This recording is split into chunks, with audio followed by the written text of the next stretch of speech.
everyone, this is Radhika and welcome to After Books. In this video, we will discuss the questions related to p block elements. So let's start. Question number 1. Boron sesquio oxide is. Sesquio oxides में क्या होता है? 3 oxygen atoms होते हैं और 2 atoms होते हैं दूसरे एलिमेंट के, जनरली जिसके ऊपर 3 पॉजिटिव चार्ज होता है. तो यहाँ पे B2O3 is a sesquio oxide, that is option number 3. और इसका स्ट्रक्चर कैसा होता है?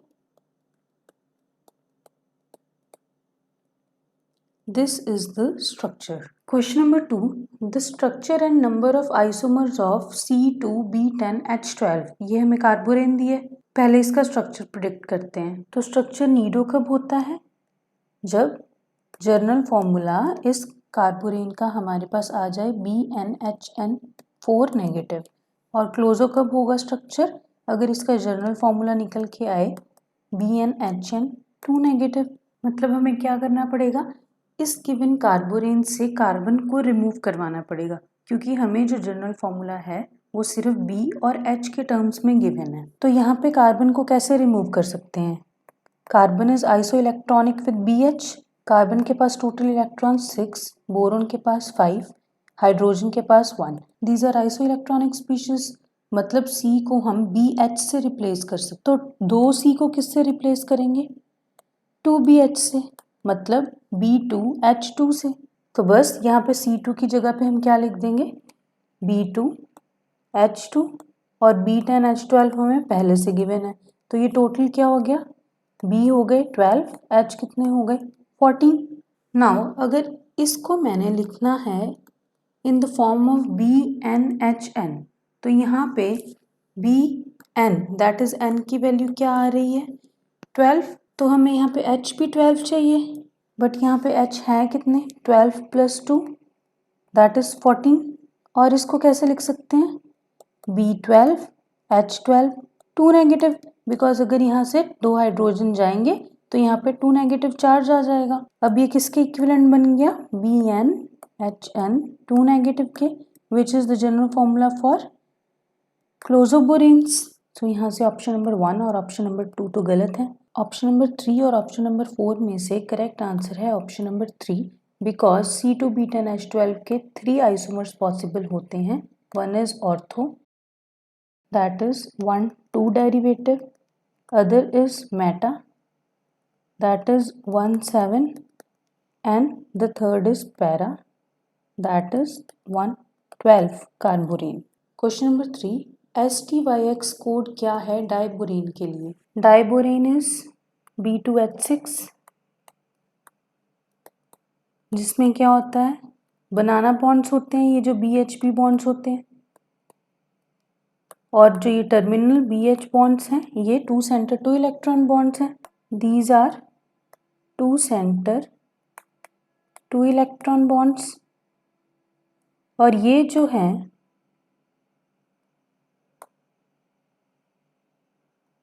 these are banana bonds,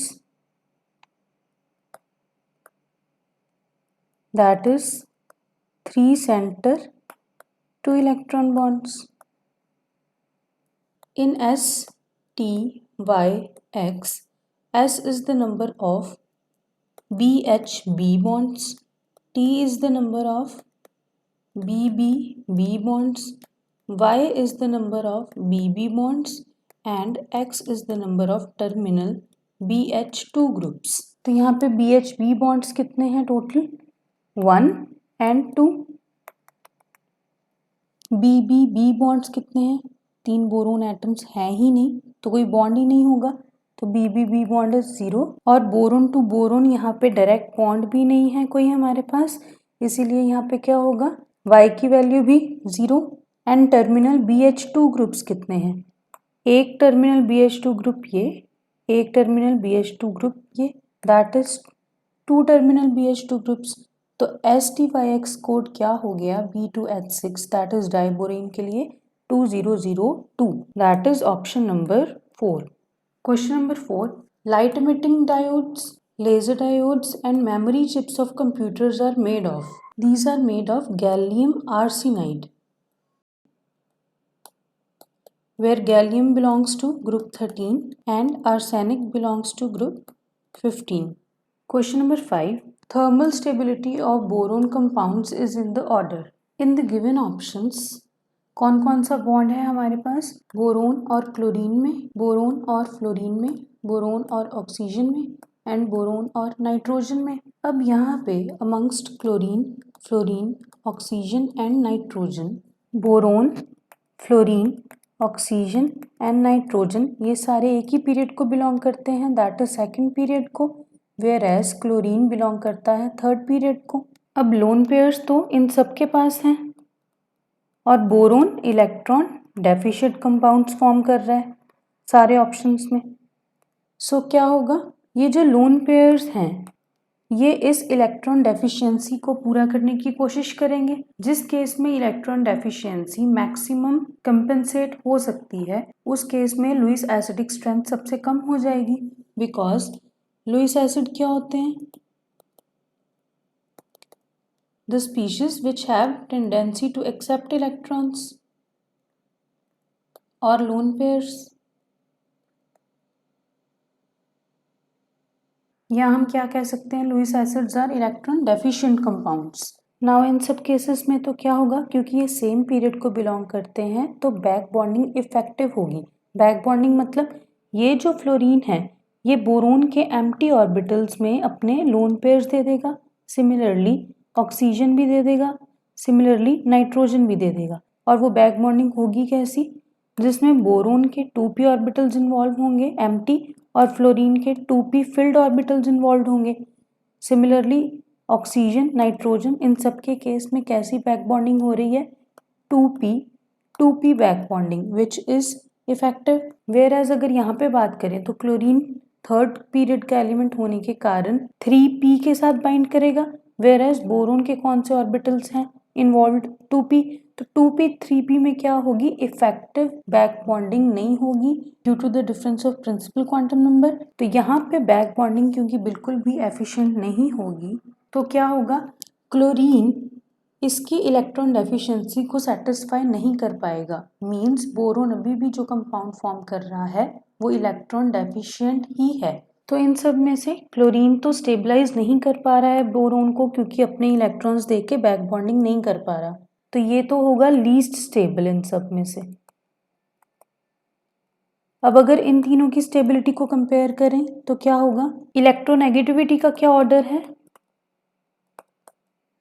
fluorine, oxygen and nitrogen. सबसे ज़्यादा इलेक्ट्रोनेगेटिव फ्लोरीन है इन तीनों में से और सबसे कम है नाइट्रोजन. तो कम इलेक्ट्रोनेगेटिविटी होने के कारण ये अपना ये लोन पेयर जल्दी बैक बॉन्डिंग में दे देगा, जिसके कारण क्या होगा, जल्दी बोरोन की इलेक्ट्रॉन डेफिशिएंसी को पूरा कर देगा और स्टेबलाइज कर देगा. Whereas back bonding oxygen और फ्लोरीन की हो तो रही है बोरोन के साथ, बट ज़्यादा इलेक्ट्रोनेगेटिविटी होने के कारण अपने लोन पेयर्स ये बोरोन को जल्दी देंगे नहीं, जल्दी देना नहीं चाहते हैं, जल्दी डोनेट नहीं करेंगे. सो इन सब में से सबसे जल्दी डोनेशन करेगा नाइट्रोजन, तो सबसे ज़्यादा स्टेबल कंपाउंड फॉर्म करेगा, देन ऑक्सीजन, देन फ्लोरीन और क्लोरीन के केस में तो there is no back bonding.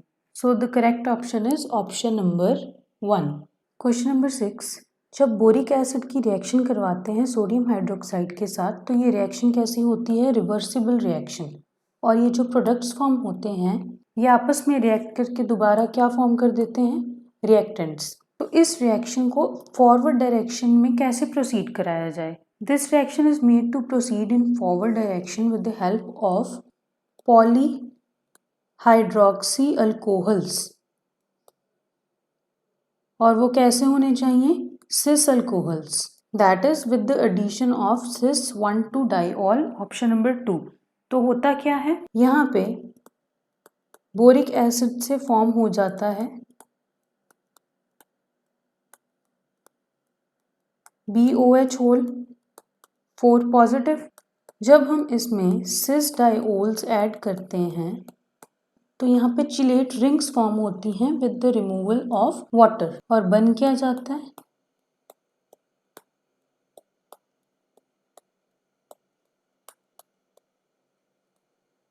ऐसे structures. Due to such stable structures अब रिएक्शन क्या होती है, फॉरवर्ड डायरेक्शन में प्रोसीड होती है. क्वेश्चन नंबर 7 Na2B4O7.10 वाटर, इसे हम क्या बोलते हैं? बोरेक्स। और बोरेक्स को हम किस तरह से लिख सकते हैं? Na2B4O5OH4.8 water, that is option number 1। This is the correct formula to represent borax. और स्ट्रक्चर होता कैसा है?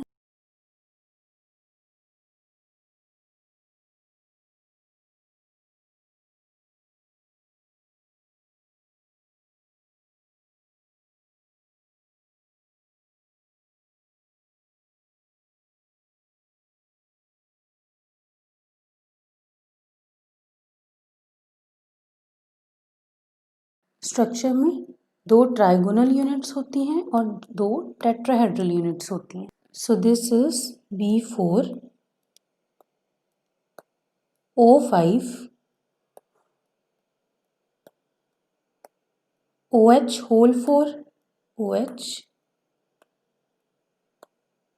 And 2 negative charge, 2n remove करवाएंगे तो क्या आएगा इस सारे स्पीशीज के ऊपर? 2 negative charge, that is 1 negative and other 1 negative.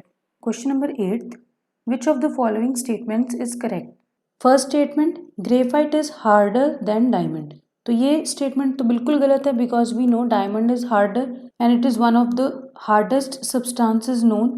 Statement number 2, graphite has higher electrical conductivity than diamond.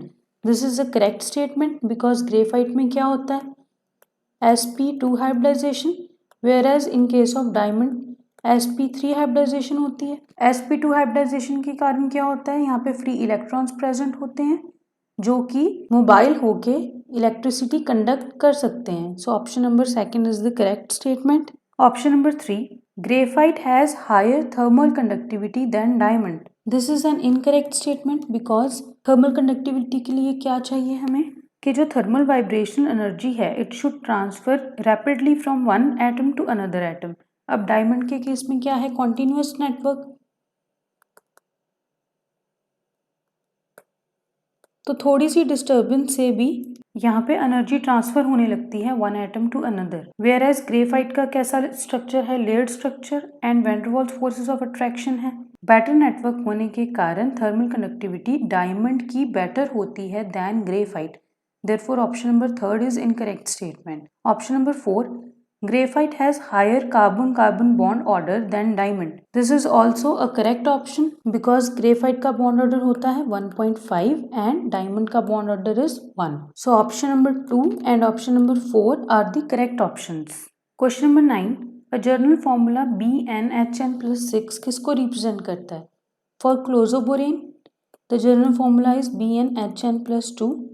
Nido, BnHn plus 4. Arachno, BnHn plus 6, Hypo, BnHn plus 8. तो BnHn plus 6 किसके लिए है? For option number 3, that is arachnoborenes. Question number 10. While testing BO3 3 negative, that is borate ion, a green edged flame is obtained on heating the salt with concentrated H2SO4 and methanol. यहाँ पे methanol की जगह we can also use ethanol. ये जो green colour obtain होता है ये किसका होता है? This is the test for borates. Means अगर हमें ये पता लगाना है कि किसी स्पीशीज में बोरेट आयन है या नहीं है तो हम ये टेस्ट कंडक्ट करेंगे। बोरिक एसिड में वी ऐड मीथेनॉल और ethanol in the presence of concentrated sulphuric acid. तो यहाँ से क्या बन जाता है? मिथाइल बोरेट और इथाइल बोरेट। अगर यहाँ पे मिथाइल अल्कोहल लिया तो यहाँ पे बनेगा मिथाइल बोरेट और अगर यहाँ पे इथाइल अल्कोहल लें तो यहाँ पे बनेगा इथाइल बोरेट। साथ में रिलीज क्या होता है? 3 मॉलिक्यूल्स ऑफ वाटर।